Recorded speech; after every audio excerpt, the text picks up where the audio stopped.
러시아에 파병된 북한군들 결국 최대 격전지에 배치가 되는 걸까요? 현대전 무기 같은 것엔 익숙치 않을 텐데 말입니다. 외교안보팀 강재문 기자와 알아보겠습니다. 어서 오십시오. 강 기자, 북한군이 발견됐다는 쿠르스크, 그 지역이 어떤 곳인지부터 간략하게 설명을 부탁드립니다. 러시아 푸틴 대통령이 복수를 벼르고 있는 땅이라고 할 수 있습니다. 네. 우크라이나와 국경을 맞댄 러시아 남서부 접경 지역으로 지난 8월 우크라이나군의 기습을 시작으로 전투가 계속되고 있는 최대 격전지입니다. 네. 다른 동부 전선에서 고전 중이던 우크라이나가 기습 공격을 통해 쿠르스크 일부 지역을 점령했던 건데요. 러시아가 사실상 처음으로 적에게 영토 일부를 내준 사례로 기록된 만큼 푸틴 대통령에게 굴욕을 안긴 땅이라는 평가가 함께하고 있는 장소입니다.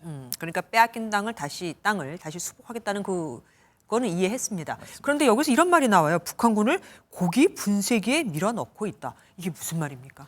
맞습니다. 최대 격전지인 만큼 인해 전술의 양상을 띠고 있는 전장이기 때문입니다. 네. 무기나 전술이 아닌 양적 우세에 기대 상대를 제압하려는 것을 인해 전술이라고 하죠. 네네. 즉 병사들의 목숨으로 전쟁이 지속되고 있는 현장에 북한군을 투입한다는 뜻입니다. 이 때문에 다소 자극적인 표현이기는 하지만 고기 갈아 넣듯이 병사들을 투입하고 있다는 표현이 외신을 포함해 여러 데서 다뤄지고 있는 중입니다. 그럼 북한이 파병된 군인들의 목숨으로 장사를 하는 거 아닙니까? 북한이 러시아가 주는 군인들의 월급을 거의 다 가져간다고 들었거든요. 그렇습니다. 북한으로서는 궁핍한 경제 숨통을 틀 수 있는 돈줄을 잡았다는 분석이 나오고 있습니다. 전문가 설명 직접 들어보겠습니다.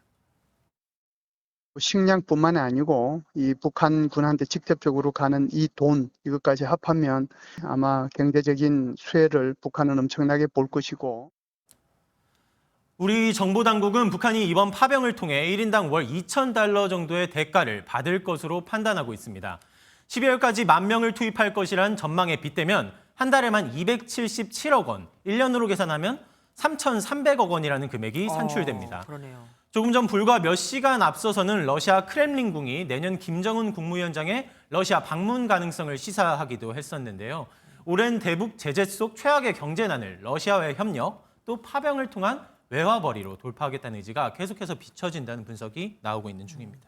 북한군의 배치는 뭐 좀 더 지켜봐야겠지만 어쨌든 이런 분위기가 북한 내부에도 영향을 미치지 않을까 싶기도 합니다. 지금까지 강재묵 기자와 함께했습니다.